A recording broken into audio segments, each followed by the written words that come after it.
Assalamualaikum warahmatullahi wabarakatuh.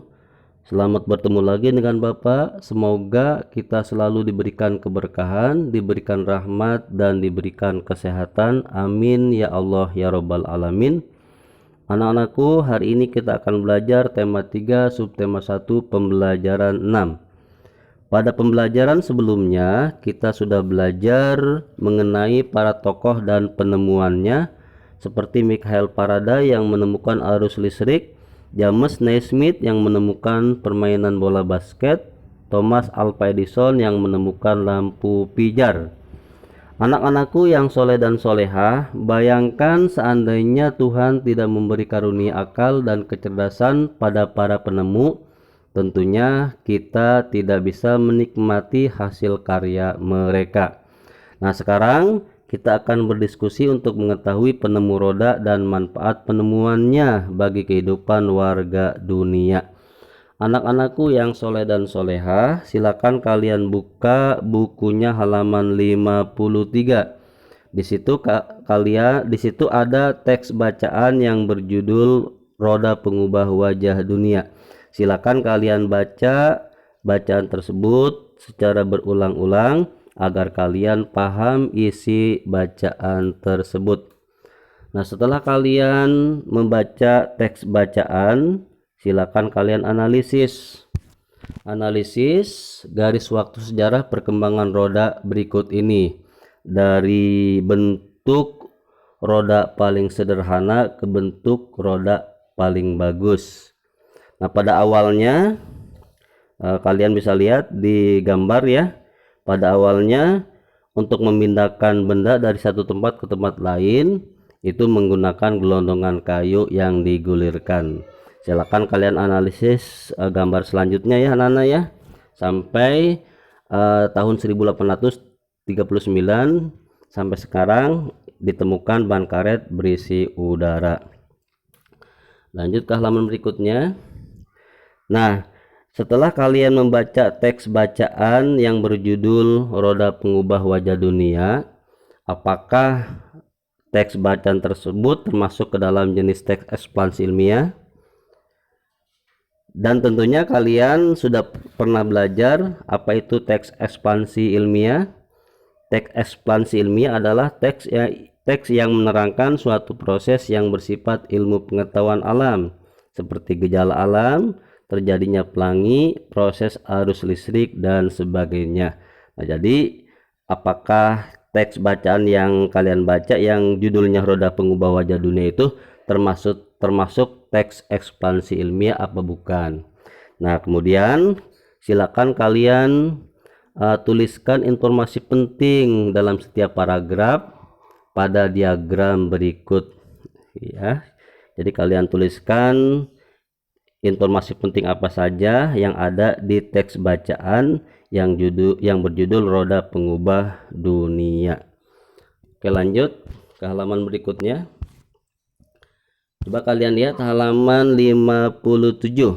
Nah, di halaman 57 di situ ada cerpen atau cerita pendek yang berjudul Hak dan Tanggung Jawab. Ani adalah putra Bapak dan Ibu Yakob. Pak Yakob menyekolahkan Ani di sebuah sekolah yang cukup ternama di desanya. Pak Yakob memenuhi semua kebutuhan sekolah Ani, seperti buku-buku, seragam sekolah, serta peralatan lainnya. Bu Yakob juga selalu membuat bekal makanan sehat untuk Ani di sekolah.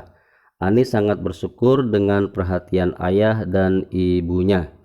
Ia selalu mematuhi nasihat ayah ibu. Ani juga rajin sekolah, rajin belajar, dan mengerjakan tugas sekolah tanpa perlu diingatkan. Ani kemudian selalu naik kelas dengan nilai yang memuaskan. Bapak dan Ibu Yakob sangat bangga dengan Ani.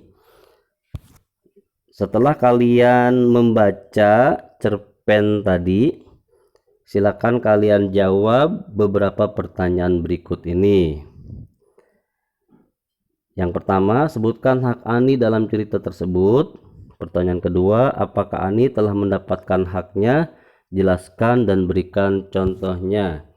Pertanyaan ketiga, apa manfaat hak tersebut bagi masa depan Ani? Pertanyaan keempat, apakah Ani telah bertanggung jawab terhadap hak yang telah ia dapatkan? Jelaskan dan berikan contoh. Pertanyaan kelima, apa yang akan terjadi jika Ani tidak bertanggung jawab terhadap haknya? Jelaskan dan berikan contohnya. Anak-anakku sekalian, untuk menjawab pertanyaan-pertanyaan tersebut tentunya kalian harus membaca ulang cerpen tadi agar kalian tahu, agar kalian bisa menjawab pertanyaan-pertanyaan tersebut. Oke, lanjut ke halaman berikutnya. Nah, setelah kalian menjawab pertanyaan-pertanyaan tadi, silakan kalian tuliskan jawaban kalian di diagram berikut ini. Tuliskan beberapa hak yang Ani dapatkan di cerita pendek tadi. Tulis di kolom yang ada tanda panahnya. Kemudian kalian tuliskan juga dampak jika bertanggung jawab pada kewajiban. Tuliskan juga manfaat kewajiban, apa manfaat kewajiban yang dirasakan oleh Ani. Nah, kemudian tuliskan juga dampak jika tidak bertanggung jawab pada kewajiban. Lanjut ke halaman berikutnya. Lengkapi jawabanmu hingga mendapatkan jawaban yang paling tepat. Bagaimana dengan dirimu sendiri? Apakah kamu telah bertanggung jawab terhadap hak-hak yang telah kamu dapatkan? Nah, sekarang saatnya untuk merenung dan memperbaiki diri. Tuliskan pengalaman dirimu dalam menggunakan hak yang telah kamu dapatkan. Tulis dalam diagram berikut. Nah, di sini sudah ada diagramnya. Silakan kalian tulis nama kalian. Kemudian tulis juga di kolom kewajibanku, apa saja kewajiban kamu ya. Kewajiban kamu di rumah dan di sekolah ya. Kalian boleh tuliskan kewajiban di sekolah 3, kewajiban di rumah 3, jadi 3 ya. Kemudian tuliskan juga dampak jika kamu bertanggung jawab terhadap kewajiban kamu. Kemudian tuliskan manfaat kewajiban.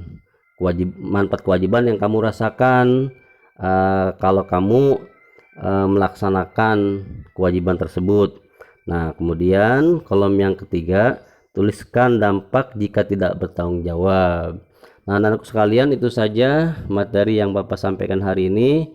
Kurang lebihnya mohon maaf, semoga bermanfaat. Assalamualaikum warahmatullahi wabarakatuh.